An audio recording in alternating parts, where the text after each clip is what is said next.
The world has come and gone, and serenity again dominates the landscape. New York City.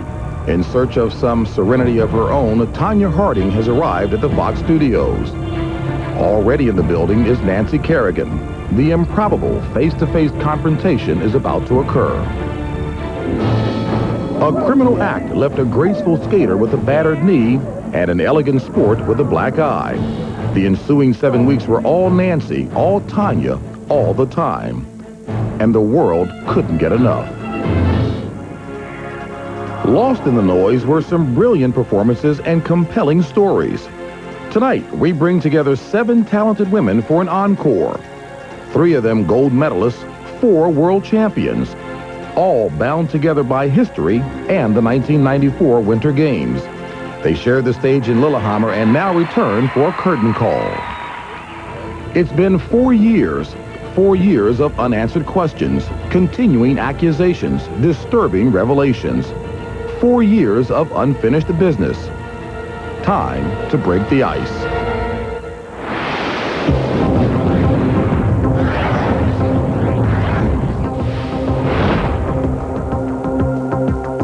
Years seems like a long time. Suddenly, it seems like yesterday. Hello, everyone. I'm James Brown in Vail, Colorado. For 16 days every 4 years, the entire world is mesmerized by the unfolding human drama of the Winter Games. The triumphs, the tears, those unforgettable memories that stay with us long after the competition is over. There's absolutely no question about it. The memories of Lillehammer 4 years ago are dominated by Nancy Kerrigan and Tonya Harding.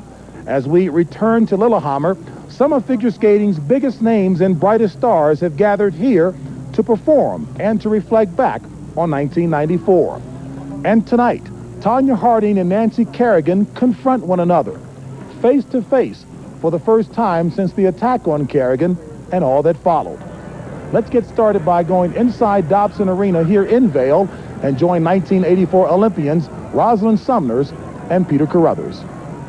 Thanks, JB. An intimate setting inside Dobson Arena where just over 1,000 spectators are on hand. If you are lucky enough to score a ticket for this event, you're in for a real treat. For the top figure skaters, lady figure skaters are here to perform. And Rosalind, I have to say that there's just a few gold medals between them. Plenty of gold, and waiting in the wings, 1 and 2. Gold and silver from 94, Oksana Bayul and Nancy Kerrigan. And a pair of double gold medalists, the enchanting Katya Gordieva and the bewitching Katarina Witt, who came back to compete in 94 after skating as a professional for 6 years. That was amazing. And what I found so ironic about those games was the fact that before the big Nancy and Tonya saga, the real story was the professionals reinstating to Olympic-eligible status. Which was a one-time shot, and it was called the Boitano rule because Brian is the one that spearheaded the push for reinstatement. He competed in Norway along with Victor Petrenko, Jose Chouinard, Torv Lundin, and of course, Katarina Witt. Ladies and gentlemen, she's one of only 2 ladies to win back-to-back Olympic titles. Here's Katarina Witt. This is a man's world. This is a man's world. Talk about bringing a piece of music to life. This piece by Cher is a man's world. Katarina has such a well of experience. She uses that depth to skate with such a maturity and a confidence that nightly charms her audiences. Man in the car to take us over the road. Man made a train to carry the heavy load. Man made electric lights to take us out of the dark. Man made a boat full of water that no one loved. This is man's world. That experience that she has shows right here in a choice of her music. Not every skater can skate to this piece. Almost hypnotizing. Beautiful, solid double axel. Katarina has lost none of her technical ability in the last 4 years. He's lost in the wilderness. He's lost in bitterness.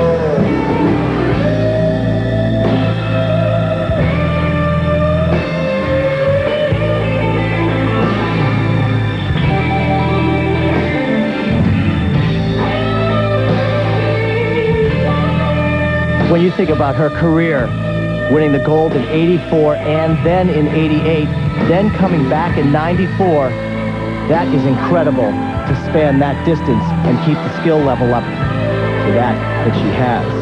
And she steps out on the ice nightly with skaters that are much younger than her, and she is not intimidated. She walks out there and she sets the pace every night, and they learn from her.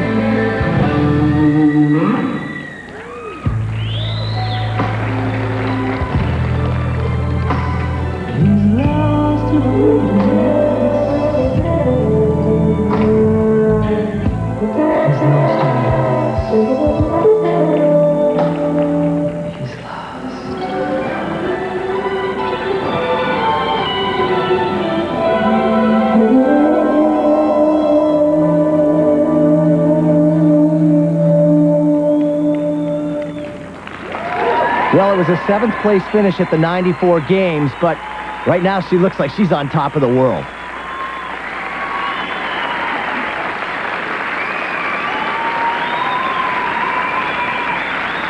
Well, she loved to compete, and she still loves to perform.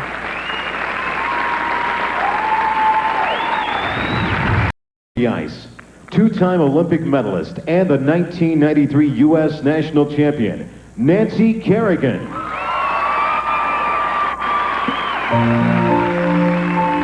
Nancy's interpreting the music from the motion picture Hunchback of Notre Dame. I Am an Outcast, the singer, Bette Midler.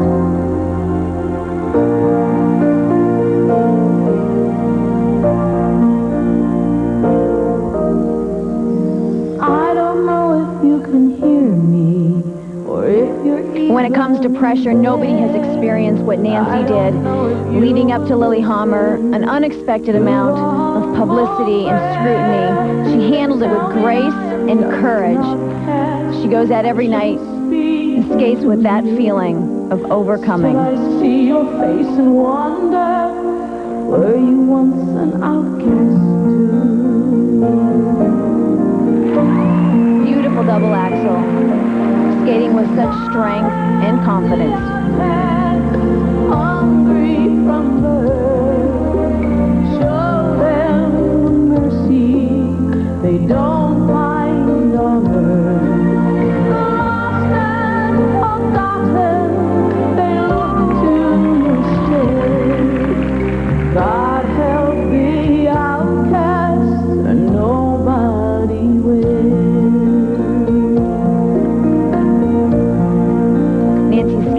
Softened up so much in the last 4 years. It still is about the jumps. She's still technically strong, but now it's so much more. It's about interpreting the music, telling a story, and really loving what she does.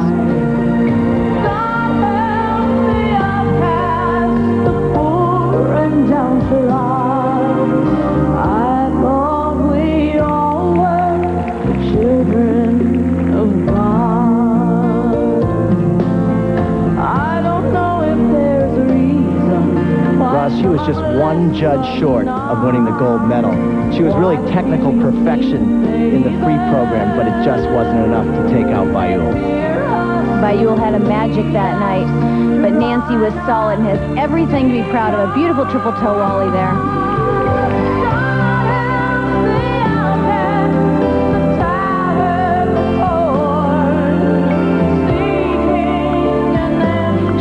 Have been just shy of that gold medal, but she has accomplished so much for herself and for the sport of figure skating.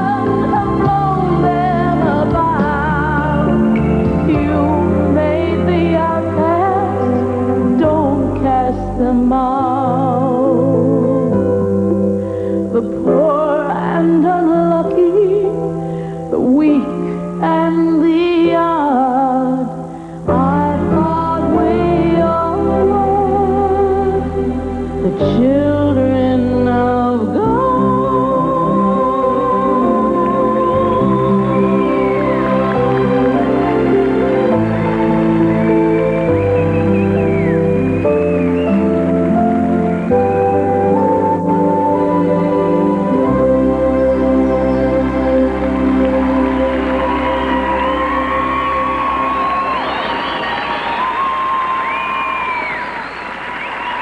broadcast, I think not. They're loving her here in Vail, JB. And Peter, while Nancy Kerrigan and the others perform in front of this appreciative crowd, 12 miles away in Beaver Creek, a handful of curious bystanders provide the Detroit, January 1994, and the attack on Kerrigan. Who was behind it? Some skating insiders had immediate suspicions, and the fingers pointed in one direction. When it was confirmed that Nancy had been hit, we all came back down to the press room to try to start reporting the story, and within 10 minutes, somebody asked where had Tonya Harding been at the time. I remember being at an official function that night and had a member of the United States Figure Skating Association whisper in my ear, when this thing is all said and done, they're going to find out that Tonya Harding had something to do with it. I mean, that was that night. How about that? If you're from the skating world, you can remember exactly where you were when that happened. But here in Vail, Nancy showing great jumping mechanics on this triple toe wally. Tight position, perpendicular to the ice. Excellent. She joins us. Nancy, 4 years after the Olympics, the pressure is off. You're having fun. You have new focuses in your life. What do you have now that puts you out there and gets that motivation? Well, I skate now because I love it, and that's really why I started. And it's really a lot of fun to just go out there and perform for myself and for the crowd. I always love being in front of a crowd. Well, they love you. And how does it feel to have a little baby boy sitting there kind of watching, isn't he? He is. He gets excited. I'm not in the audience, but my parents and my husband, Jerry, when they're with him, I say he always starts jumping up and down when I come out there. So. Well, thank you so fun. much. Thank you. JB? Peter, when I think back to covering the events in that winter wonderland of Lillehammer, I'm reminded distinctly of the bustling crowds along the Storgata and what were some outstanding performances, but none more so than this consummate couple on the ice, Sergei Grinkov. You're absolutely right about that. These two had a quality that really no one else had on the ice at the time, and even to this day, they're truly unmatched. You look at me and smile, I'll understand. And in a little while, he'll take my hand. And though it seems absurd, I know we both won't say.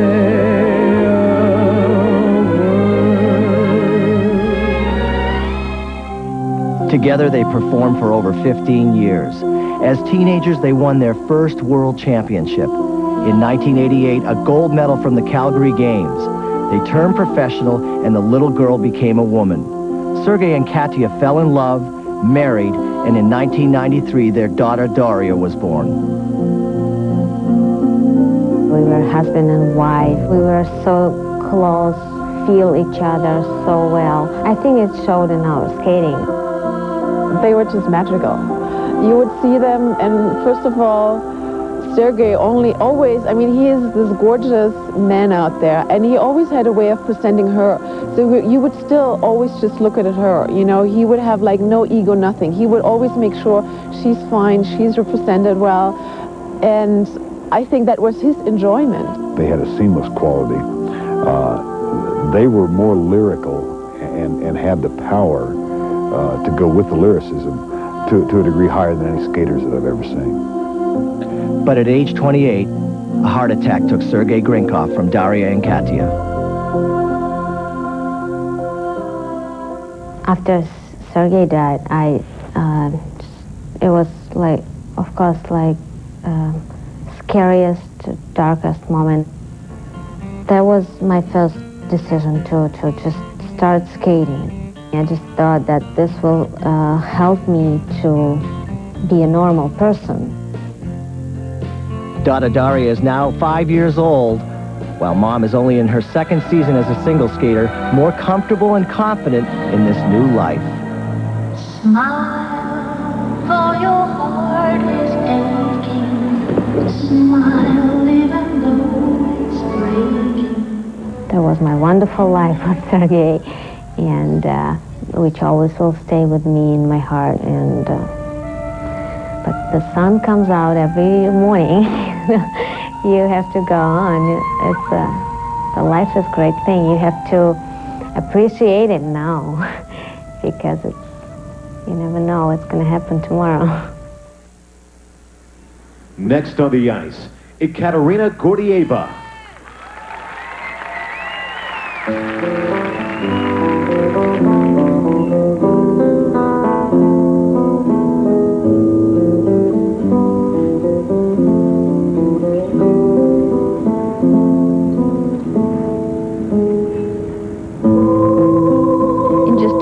Years as a single skater, Katja has earned the respect and her place. No longer do you sense Sergei out there with her. She's a strong woman now on her own.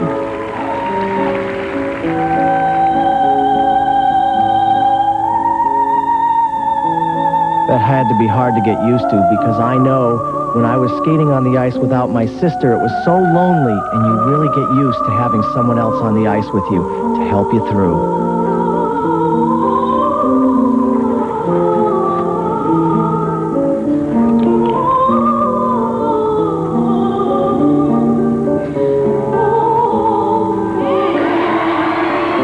Triple toe, the strength of her skating.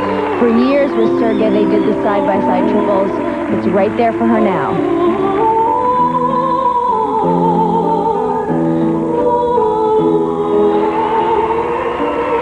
Right into a double axel. No hesitation.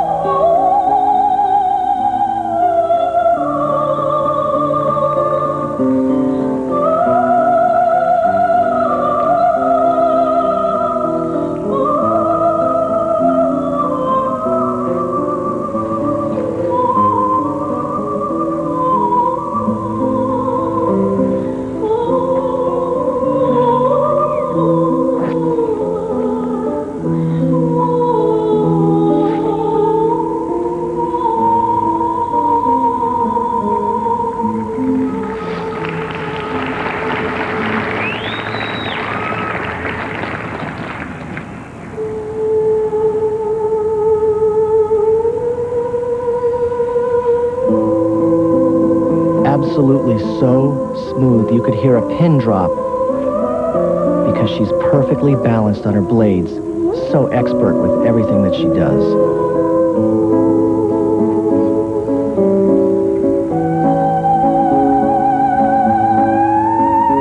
Her strength is evident in just simple footwork, simple skating.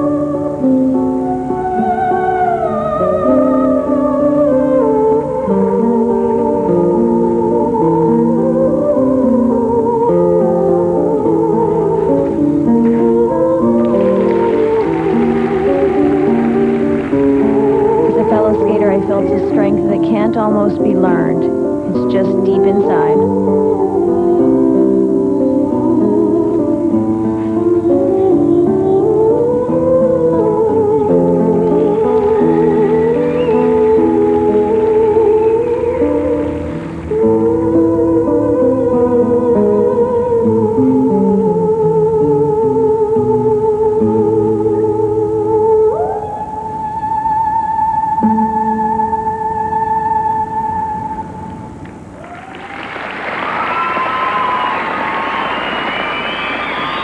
She'll always be linked with Sergei Grinkov, but now I think she's really established herself as one of the top single skaters in the world of ladies figure skating.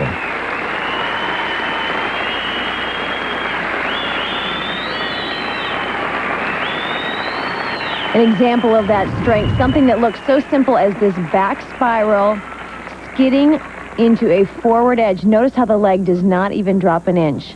Again, I said simple. No, very few skaters do it. Amazing, JB. Simplicity disguising complexity. And it's amazing how 4 years later, there are changes for everyone. One-time champion Tonya Harding trying desperately to revive her skating career. Tonya Harding was the greatest female athlete in figure skating the United States ever had in terms of pure raw talent. She was a fullback in a pair of skates. There was no one who had the physical talent, the jumping ability that Tonya Harding had. Absolutely no one. She exploded on the scene in 1991 at the U.S. Nationals, landing a triple axel. still the only American woman to land the jump in a competition. From that point on, I don't really remember doing the program. I love it. I just remember going through it. Just everything just came naturally, and it was so much fun. Figure skating was excited for Tonya Harding. And she had taken the sport, the U.S. side of women's figure skating, to a new athletic level. U.S. gold in 91 should have paved the way for glory in Albertville at the 92 games. She had only one obstacle, herself. Why didn't you fulfill the dream of being a medal winner, if not gold then? Guess I got lazy, and it's my own fault that I didn't do any better. Tonya didn't train. She never has trained. As the last skater to arrive in Albertville, the result was a lackluster performance. Her coach said that she was jet-lagged. Harding was edged out for the bronze by Nancy Kerrigan, while Kristi Yamaguchi won the gold. One of the great shames in the Tonya Harding story is that had she committed herself as an athlete for a 4-month period between September 1991 and February 1992, none of this other nonsense might have been necessary. Her world on and off the ice started to spiral downward in 93. Her marriage with Jeff Gillooly was at best stormy and ended in divorce in August of that year. Then two curious events occurred. First, she returned to her ex-husband. She came and knocked on my door one evening and said, "I need some help. I'm in trouble. My skating's not going well." Then, on the eve of an important Olympic test event in Norway, she withdrew, citing a serious medical condition. That's the story about the ovarian cyst. I made that story up for her. Meanwhile, a series of calamities on and off the ice took place, from loose skate blades to a suspicious death threat, and most surprisingly, a reunion with her former husband. Well, we had gone through complete divorce, and then I was told by someone very high up that I needed to be with him. So I had to make a decision whether or Somebody not very high up in the skating world. that you needed to still be with your husband, Yes, ex-husband. ex-husband, for appearance's sake? Because they said I had a stable life with him. Yeah, and a lot of it was a business arrangement. She felt that the Figure Skating Association liked to see her being with in a couple with me. Oh, they knew that I was split and told me that if I was not with him, I probably would not get the marks that I would deserve. I went to competition. I ended up third at a competition, and I should have won. The United States Figure Skating Association was contacted by Fox Sports for a comment, but declined our interview offer. Still, Harding insists she felt pressure from both ends. Nobody knew our life. I mean, I had bruises all the time on me, and... From him. I got beat up all the time by him. It was horrible. Yeah, it was an abusive relationship. Was I physically abusive? No. And I say that without hesitation. Most of America would still ask, was your dream that important that you would put up with physical abuse, being frightened under the same roof with your ex-husband? All my life, that's all I ever did was skating. You know, and I missed it in 92. And I got that opportunity at the palm of my hand just to be able to go again, have a second chance to go there and get my dream. What was 3 months going to hurt me? Well, now I know. It cost me my whole entire career, my life. Still ahead, Tonya Harding and Nancy Kerrigan face to face, reflecting on this incredible saga.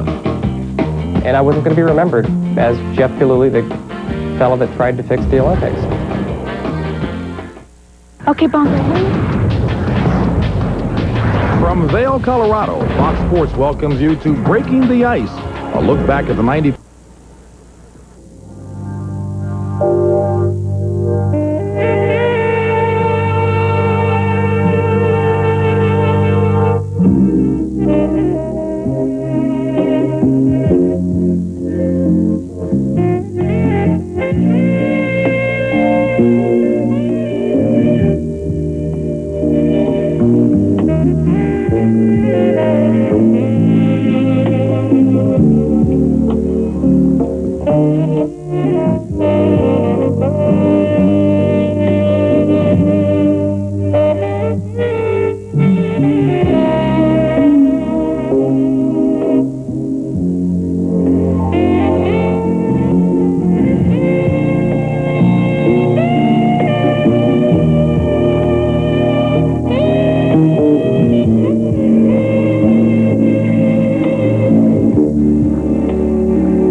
about it. This is the first time we've seen her skate in 4 years.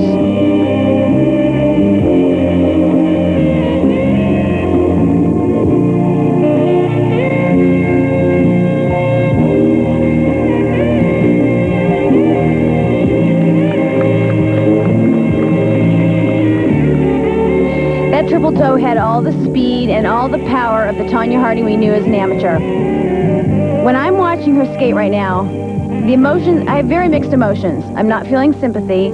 I'm not feeling compassion. I don't have a desire to see this girl succeed. But what I am seeing is a package of raw talent and a fight. This girl has fought for everything since she was a little girl. For the last 4 years, everything she's been through, she could have hidden. She could have disappeared. And you know what she did? She skated. She skated because that's all she's known how to do. And she's still got the jumps.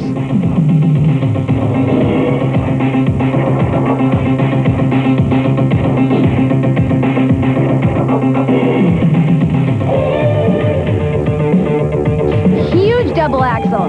She could actually still do a triple. You can say a lot of things about Tonya, good or bad, but you can't say that she can't skate, and you can't say she doesn't have guts. Guts indeed, Roz, but the question everyone wants an answer to is, are guts enough to prevail over her incredibly troubled past? And we have more now on a breaking story. Figure skating champion Nancy Kerrigan was attacked. Within about 20 minutes, we reporters in the press room kind of laughed out loud and jokingly said, where was Tonya Harding during this? So there was always this feeling that when Tonya was around, anything could happen. I had a hard time believing it because Tonya had skated so well immediately after. I can't imagine knowing about something so horrible and actually seeing it carried out and then going out and skating well. Without Kerrigan there, Harding dominated the competition en route to her second national championship while securing an Olympic berth. She absolutely believed that with Nancy Kerrigan not there, that the other girls didn't pose a threat to her ability and that she would not have a problem. Did you want your dream badly enough that you would live with your ex-husband, that you would agree and conspire with him to remove who was the biggest obstacle to She your was not an realizing your obstacle. That's what people don't understand. I'm really happy, but it won't be a true crown until I get my chance with Nancy, and that'll be Olympics. And let me tell you, I'm going to whip her butt. There were two spots for the 1994 Olympic team for the women. Nancy Kerrigan was the odds-on favorite for one. Tonya Harding was the odds-on favorite for the other one. This was a no-brainer. There were two women who were going to make the team, and it was an open and shut case. So where Jeff Gillooly and the boys in Portland got the idea that they had to attack someone's knee to make the Olympic team, I have no idea. We felt we had such an investment involved here, we needed to carry it through. From the time she landed back home in Portland, fingers were pointing to the Harding camp, especially her bodyguard, Sean Eckhart.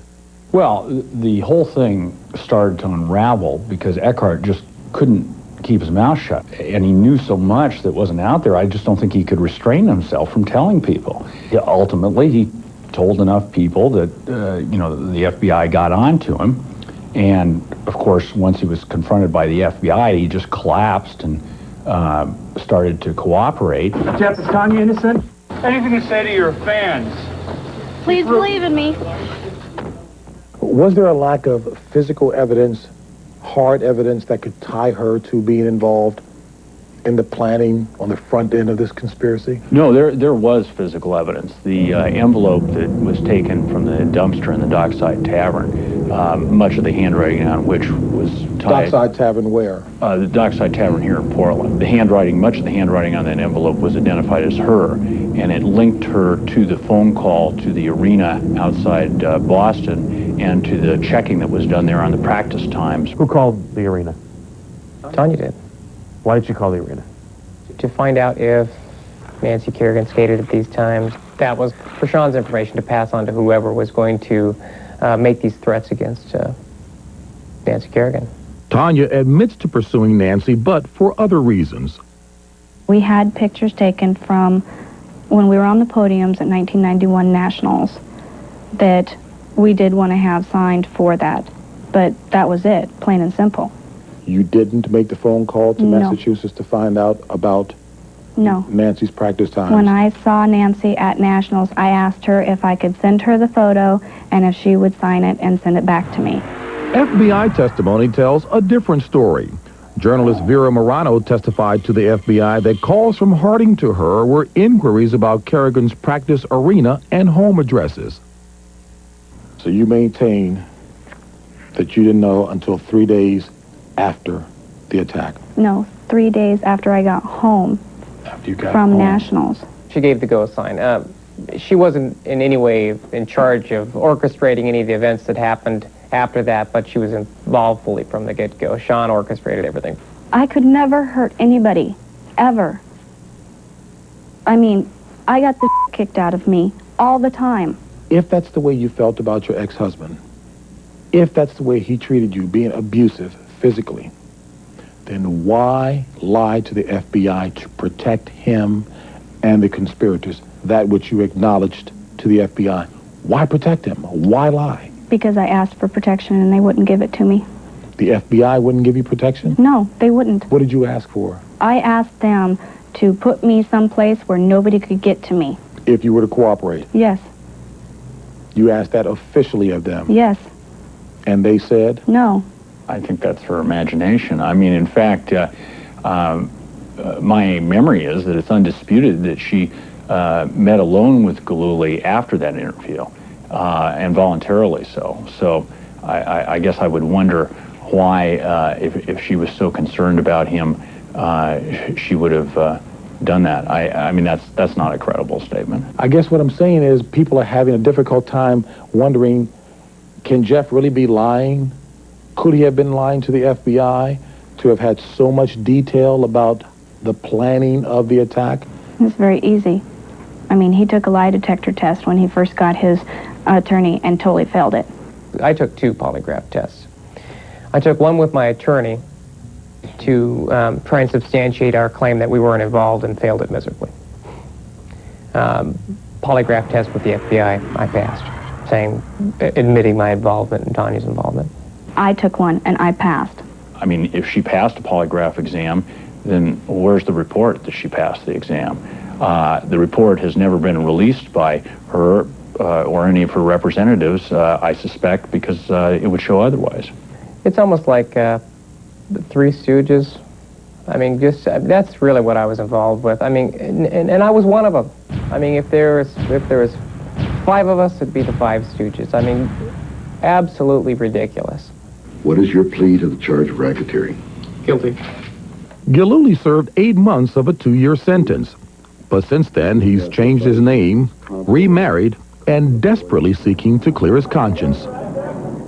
Obviously, the way I was thinking, the way I was living, the way my beliefs were, led me exactly to where I was, which was prison, and a very unhappy life. Since then, I decided I needed a new lease on life, thus the name change. And I wasn't going to be remembered as Jeff Gillooly, the fellow that tried to fix the Olympics. I did not want to be remembered for that. People say, aren't you angry that you went to prison and that Tanya got what they say, see as a slap on the wrist? And I say, no. I went to prison, I did what I did, but my soul is clean. She has chosen to, and it looks like she will for the rest of her life, taken the stand of limited involvement in this whole thing. She's got to live with that guilty conscience until she decides to come clean, and that is a sentence that was much harsher than anything that was handed down to me.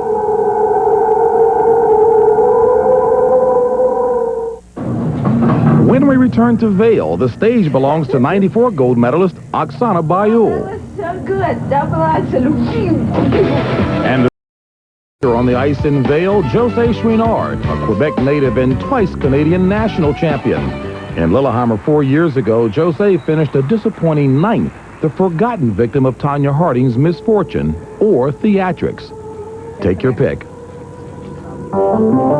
Harding's long program ran short.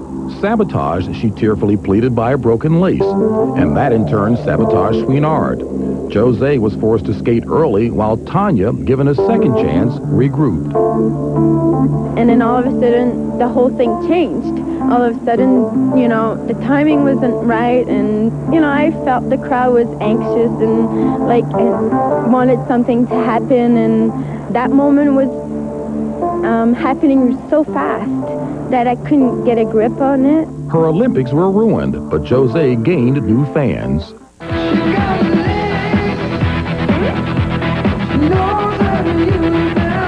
When I went back home, my agent got a phone call from ZZ Top. Because they come from the same place as Tanya. And they wanted to apologize for her. And they wanted to meet me, to talk to me. So I went to see their show. Then I went backstage and I saw all those women. Like tall, long legs, which is totally opposite of me. But I mean, it was great. Like, you know, things I guess things happen for a reason. But I mean, I had a great time that night, and they were great. She's just a doll with a great attitude, and she's taken that personality and put any kind of bitterness she could have had behind her, and she's out here having fun, having a great career, skating to Any Man of Mine, Shania Twain.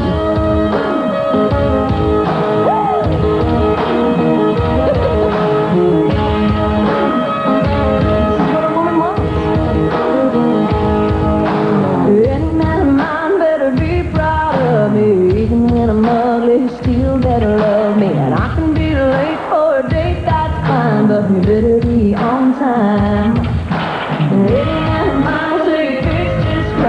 She takes her light, fun personality and puts it into her choreography. At the same time, still doing the triple jumps. If I change my mind, I'll be given time. I wanna hear him say, yeah, yeah, yeah, like you got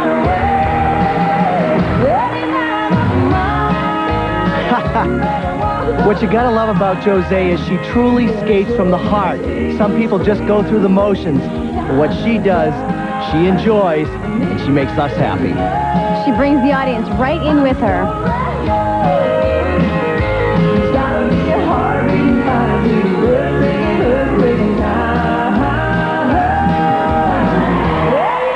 Beautiful triple toe. She may have been ninth in Lillehammer, but she's now winning professional competitions.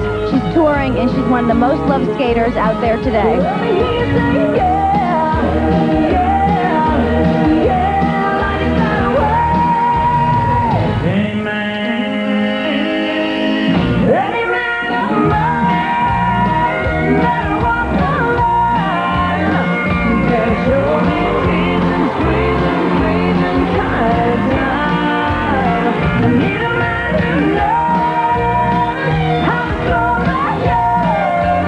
She is just tearing it up here. She totally owns this audience.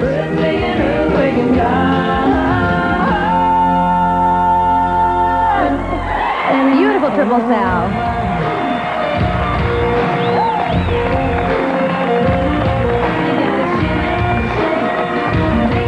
This number has a combination of strength, stamina, and yet she has a smile on her face the whole time.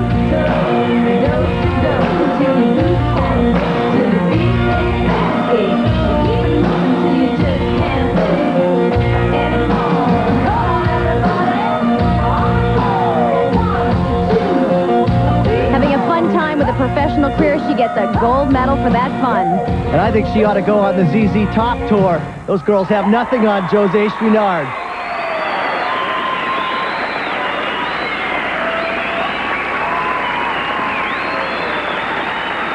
Well, I've got to say, one of the most energetic and entertaining performances of the evening. And can she get up in the air on her jumps? Terrific. And living proof of that is, look at this triple sow cow. We call this a jaw dropper. Look at me. Woohoo! She is so pleasing. We got to talk to her. Jose, you're skating so strong and consistent. You're winning all these competitions. What's your secret? Well, I'm happy.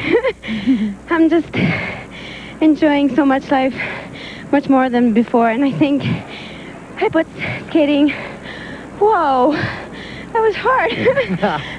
You forget out there that you're tired and just know after when you're done. I think by putting skating into the right perspective, I have a life, wonderful life, and I'm enjoying what I do. And skating isn't, it's not bad to say, but isn't the most important thing in my life. Well, you're married now. I'm married. Is that your top priority, your marriage right now? Well, friendship, love, family. I think this is the priority first. And then I love doing skating, and I think it just helped. It just helped my skating. Less pressure. I was my worst enemy, I think. I wanted so bad. I was so hard on myself, and by putting all that pressure, it never happened. Well, you look like you're having fun. You want to stay and watch Oksana with us? Sure. Okay. The hubbub about Nancy and Tanya that 4 years ago, this seemingly unknown person would end up with the gold medal. Who's Tanya, who's Nancy? I didn't know them for that time. I really didn't know how big it was, you know. I was trying to stay away, you know, trying to do my own job. That's what I was really trying to do. Oksana was the orphan from the Ukraine who dreamed of becoming a ballerina. But it was figure skating, a different form of dance, that she quickly mastered, and by 1993, she was world champion.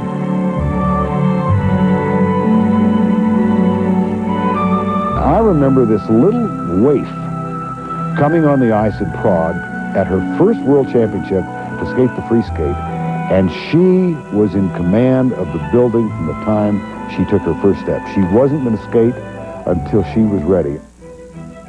The same was true that following winter in Lillehammer during her long program.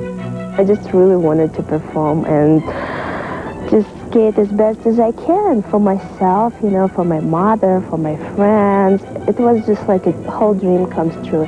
I mean, I was really proud of being there, you know, being happy just for my performance. Now 4 years removed from Lillehammer, she's still the reigning Olympic gold medalist. Please welcome Oksana Baiul.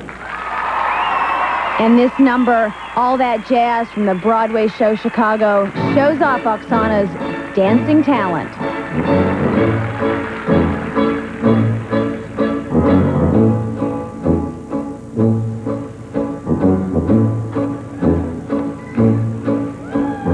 Come on, babe, why don't we paint the town? And all that jazz, I'm gonna rouge my knees and roll my She won her gold medal just 5 days short of her 16th birthday, turned professional at 17, and in 4 years has made a transition to an entertainer. Where the gin is cold, but the piano's hot. It's just a noisy hall where there's a nightly brawl and all. Nice triple toe loop. What Oksana Baiul did so well at the 94 games was she really combined athleticism with dance on the ice. When she was skating, it was very poetic to watch, and it really elevated ladies skating to a new level.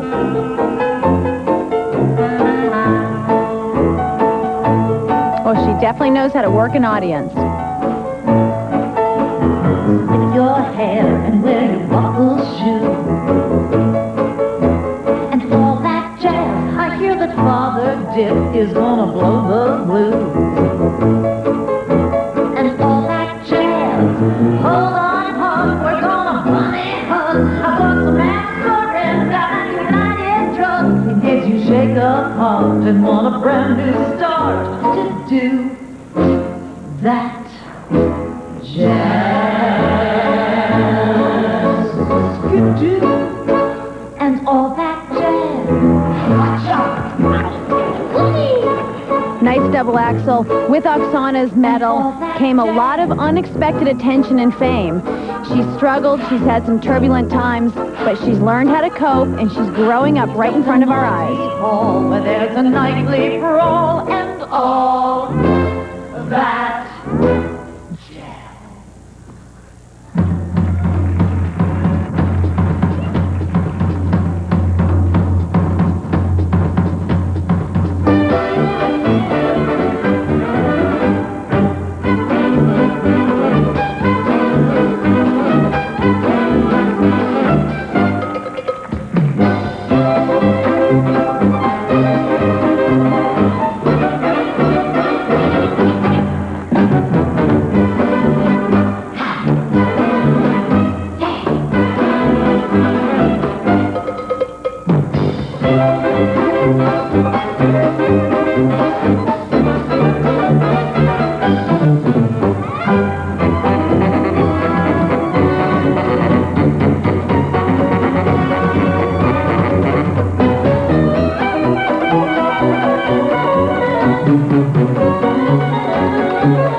Hard to believe that is the same girl that we saw 4 years ago in Lillehammer, grown up now, appreciating the audience, and really the audience is her family.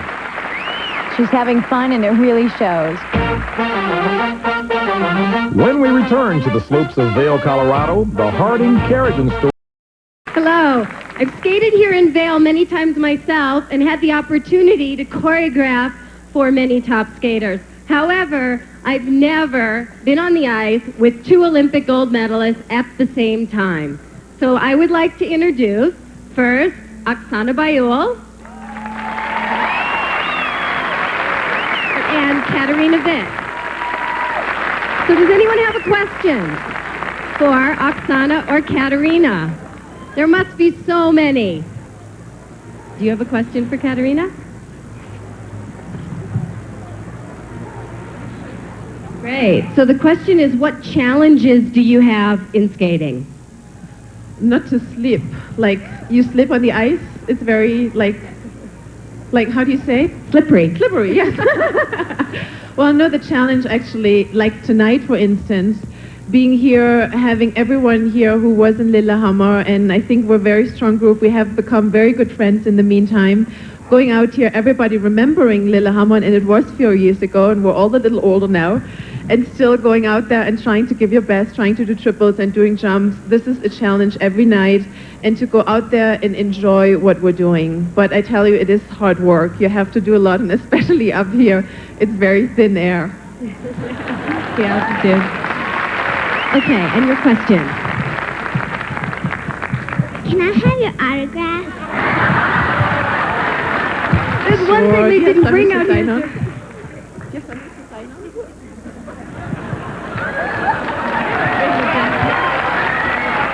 Uh-oh, we're gonna start a stampede here. They'll do autographs after, though. Okay, thank you.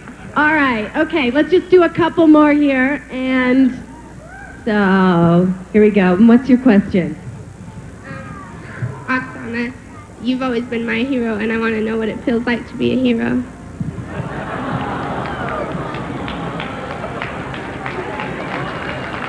Thank you so much.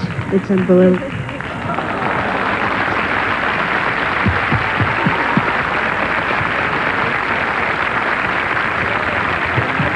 Thank you so much for everybody and for all of my friends and family, and I'm up here because I love you all, and I've really wanted to perform for all of you. That's why I'm here today. That's great. Okay, the last one. I heard girls over here. This is, I guess, been part of a little bet or something? Yes, I did. I drew the long straw, and my question is for the both of you. As a cameraman that shot you for a number of years, could I have a kiss?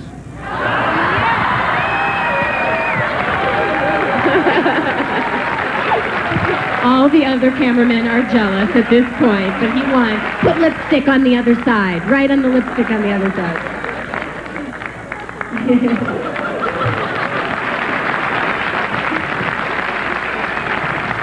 Thank you very much. Thanks, Pat. Thank you so much. Enjoy the second half of the show. Up close and personal with the champs here in Vail, and there's world champion Yuka Sato getting ready. But on the ice, once again, Nancy Kerrigan. 1994 Olympic silver medalist Nancy Kerrigan.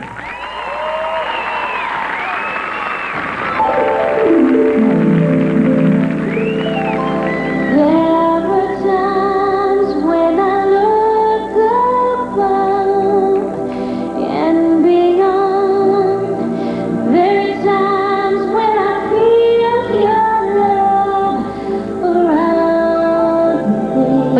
Lillehammer, Nancy has many different emotions and memories, but now when she performs each night, it's about the perfection of that moment.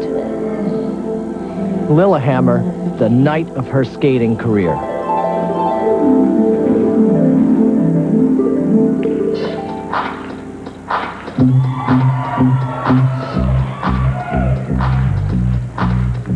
Each of these women have spent the last 4 years perfecting their styles, their performances. They all matured, and nothing shows more than that in Nancy Kerrigan in this number by Janet Jackson. A fun look for her.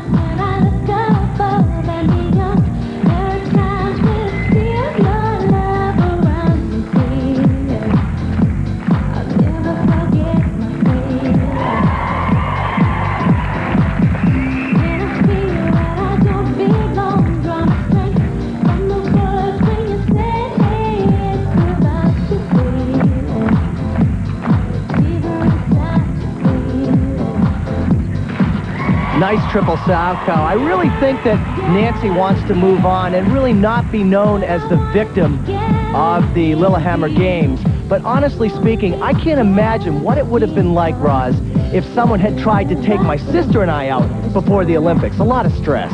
Well, and it's something that can absolutely shatter your confidence, and yet it has made her the person that she is today. She's risen above it.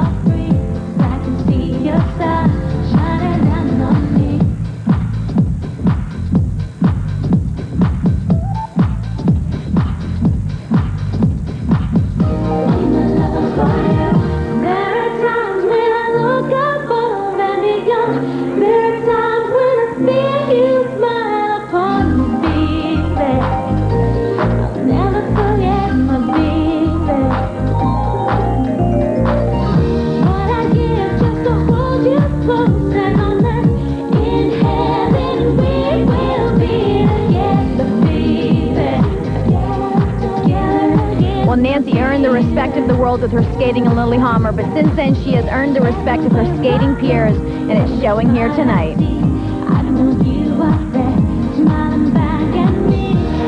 Evidence of that is the triple toe loop right there. What I'm seeing tonight from these women of Lillehammer is a standard of skating that the girls coming out of Nagano can only hope to strive for.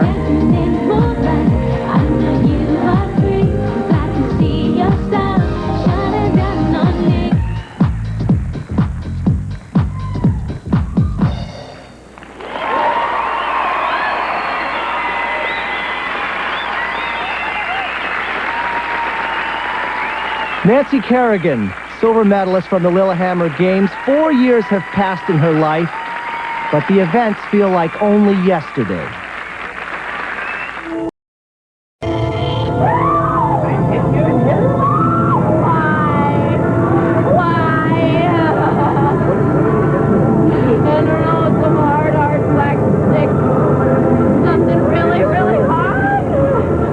It was such a horrific thing. The moment when I heard the yell and I ran and saw her on the floor, there was nothing about skating anymore. Nationals was done. Now it was, is Nancy going to be all right? All of a sudden there was all this commotion on the other side of the rink, and we got up and ran over there, and things just went sort of crazy from that point forward. And there was just so much going on, and everybody telling us where to go and what to do, and it was very confusing for me, because I just couldn't see any of it and didn't know what was happening. I just remember being hurt and needing to take care of it right away, and it didn't even occur to me to think, he went that way.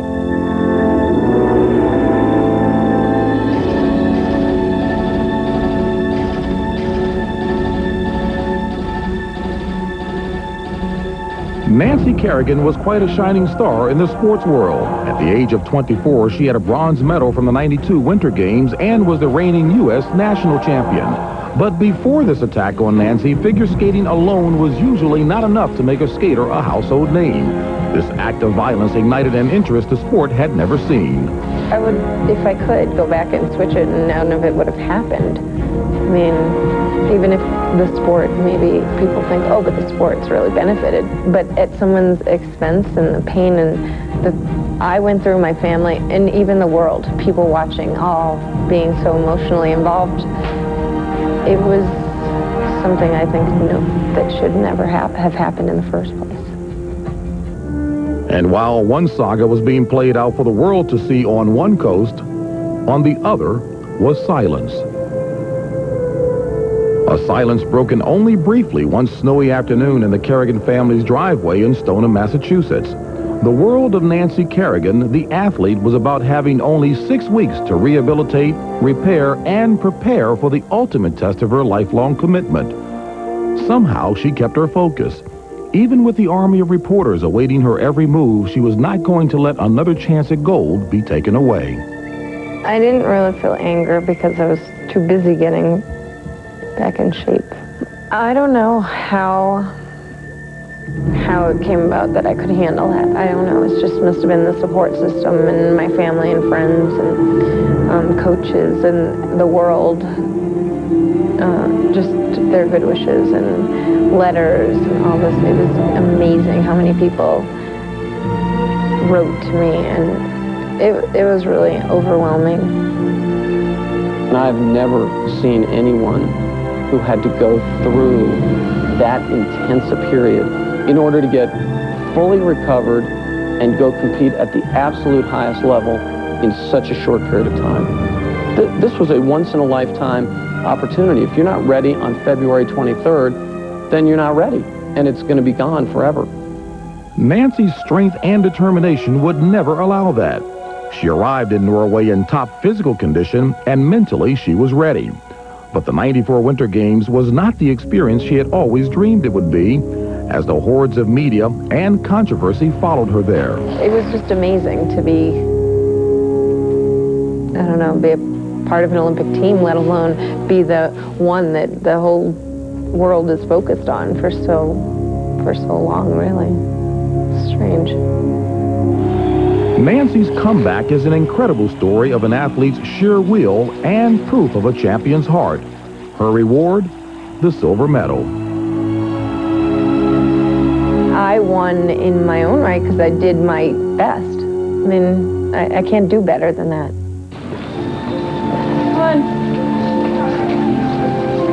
It's now 4 years later, and Nancy has married her agent, Jerry Solomon. Together they have one child, 13-month-old Matthew. Nancy still skates on the professional circuit, juggling a career and motherhood. It's a lot of fun, but a lot of work in a different way, and gives me a lot less time to practice and train, but I'd rather have less time, still perform and do well, but have more time with him and my husband. I just love it. Today, Nancy's thoughts of the events of 4 years ago are not of malice nor controversy, but of the single most memorable night of her life. She sat with her mother to watch and to reflect. I was just excited and thrilled, and they were all stupid.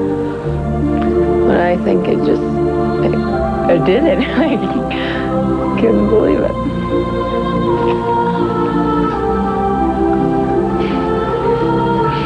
I was really proud of myself. I was.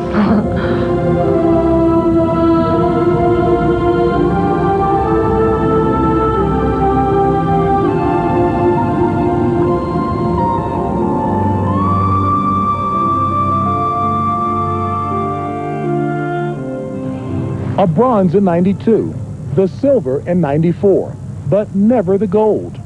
While that medal is now out of reach for Nancy Kerrigan, fulfillment seemingly is not. Those 7 weeks leading up to Lillehammer, from the assault in Detroit to the performance of her life, say an awful lot about Nancy Kerrigan. You have the injury, the suffocating media attention, the pressure, the expectations, and Nancy Kerrigan delivered. She brought home a medal. It wasn't a gold, or was it? Her face-to-face confrontation with Tanya Harding lies ahead.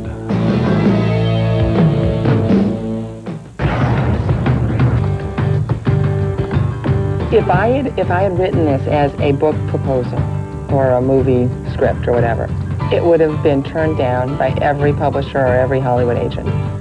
No one would have ever believed something this wild could happen. The weirdness level is just incomprehensible. I mean, to put together the gang that couldn't whack straight, those were the most incompetent group of felons you could ever possibly imagine. It's true, the truth is much harder to write than fiction. Peter Carruthers and Rosalind Sumner's back with you in Vail, Colorado, inside Dobson Arena. Well, we have seen the performances of the gold medalists and the silver medalists. Of course, Oksana Baiul, Nancy Kerrigan, but we will not be seeing the bronze medalist, Chen Lu, from those games. Well, she's competing in Nagano, so she's obviously preoccupied with training, trying to capture a spot on the podium. After taking the bronze in Norway, Chen Lu went on to win the World Championship in 1995, the only Chinese figure skater to ever win a world title. And finishing just out of the medals in fourth place in Lillehammer was the dynamic Surya Bonnelly of France, the many-time European champion. And who could forget Yuka Sato? A month after Lillehammer, she struck gold, winning the '94 World Championship. And then Tanya Shevchenko of Germany ended up sixth in Lillehammer. She fought through a major illness last year and is definitely a medal contender in Nagano.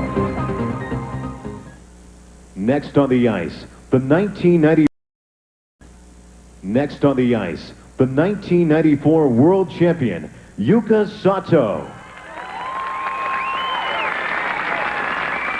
And of course, it was a tremendous story for her when she won the gold medal at the World Championships in her home country just a couple of months after the Olympics.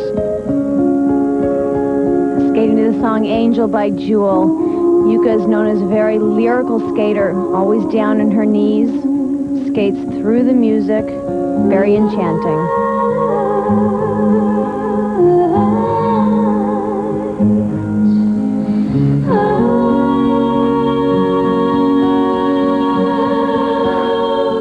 Opens the number with a beautiful triple loop.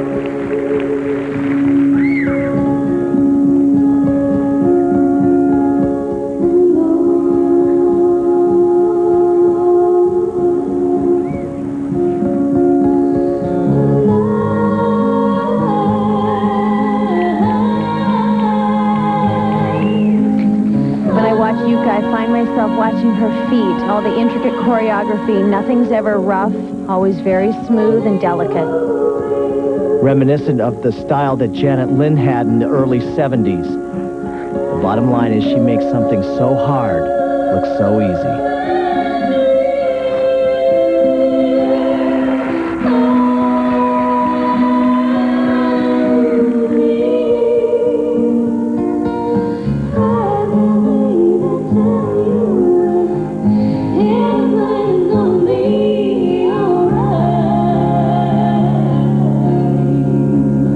Chose to turn professional after her world championship in 1994. She's done a lot of performing in her home country of Japan and is now starting to come on the scene and win the professional competitions in America.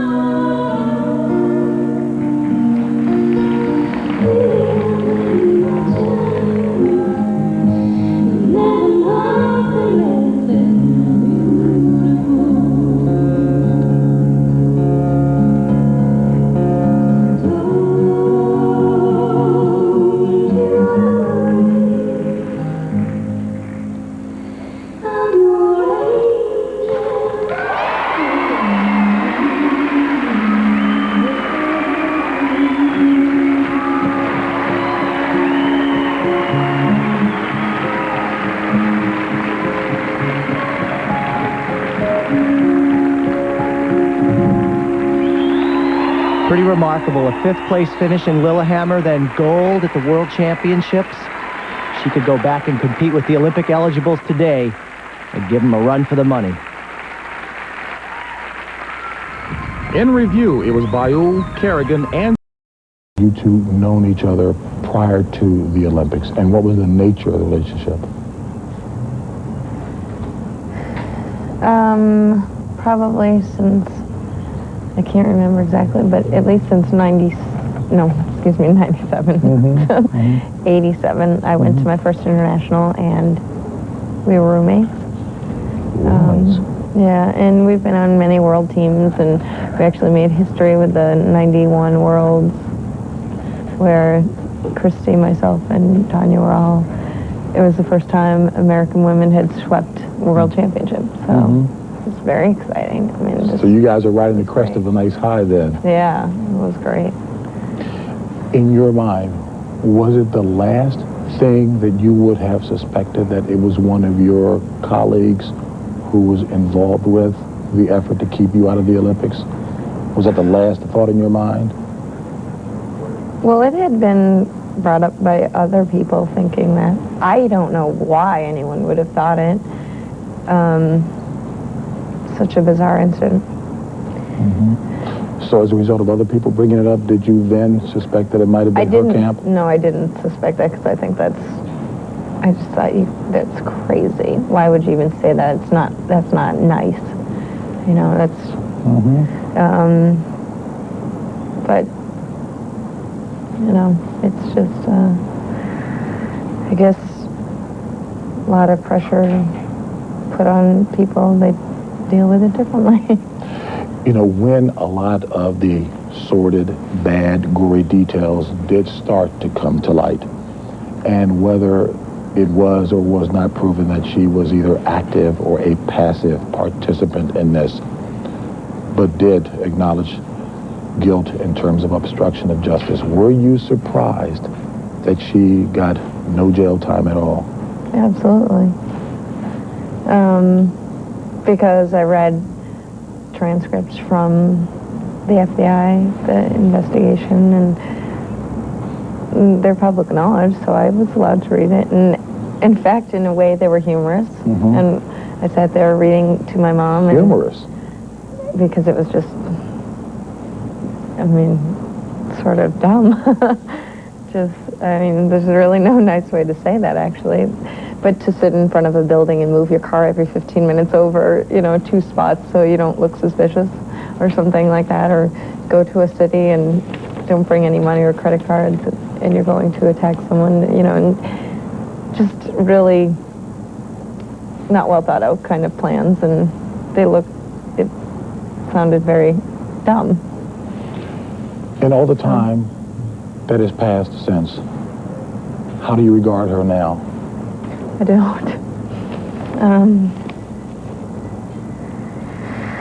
don't. I think probably only think about any of it when asked, or many times people will come up, or young kids that remember, and they were very young then, and they say, and they ask me about my knee and how I am, and will mention what they think of her, and I don't, but sort of, it's in the past. So much has gone by since then. I'm married, I have a baby, my own family, something I've always wanted and I just love.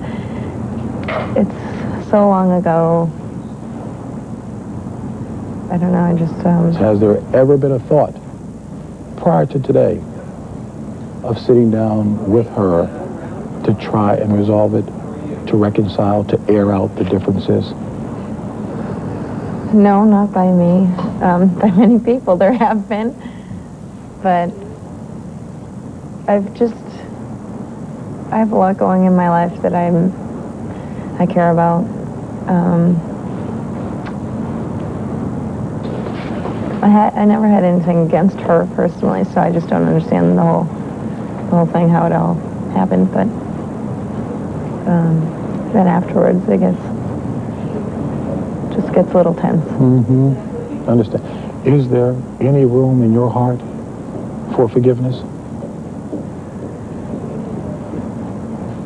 Well, I think from all that, I just hope that she can learn from that and better her life and not hurt anybody else. Anya, okay. Hi. How are you? Fine, thanks. Hi.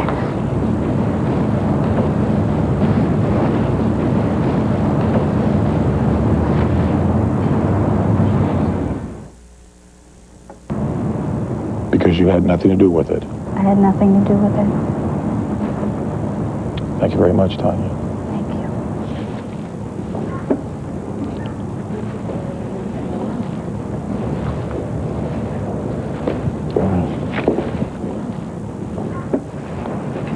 you. Harding continues to blame the lack of security on the FBI.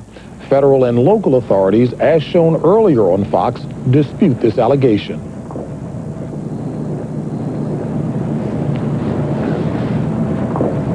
Was there closure? Well, judging by this face-to-face meeting, the first and quite possibly the last time such a meeting will take place, I would venture to say no.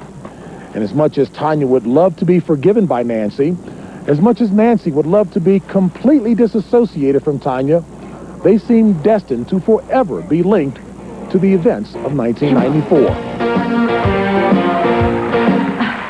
The Lillehammer Games forever link the 7 women we've seen here tonight.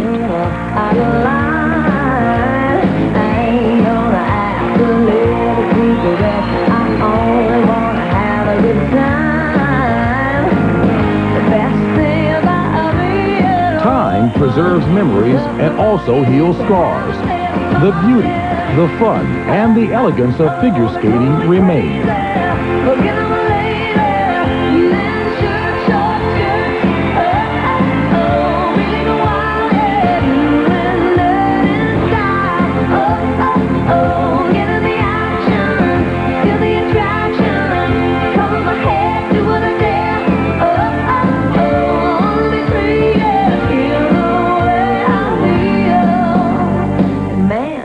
Feel like a woman.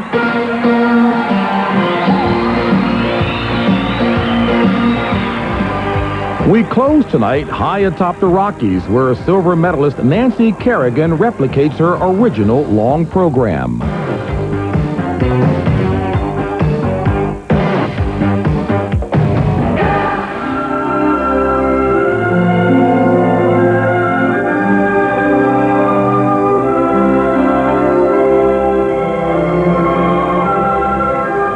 After 4 years, it was important for me to close the door on a unique chapter in my life. I've now done that. On the eve of the Olympics, let's all move on and remember what attracted us to the sport in the beginning.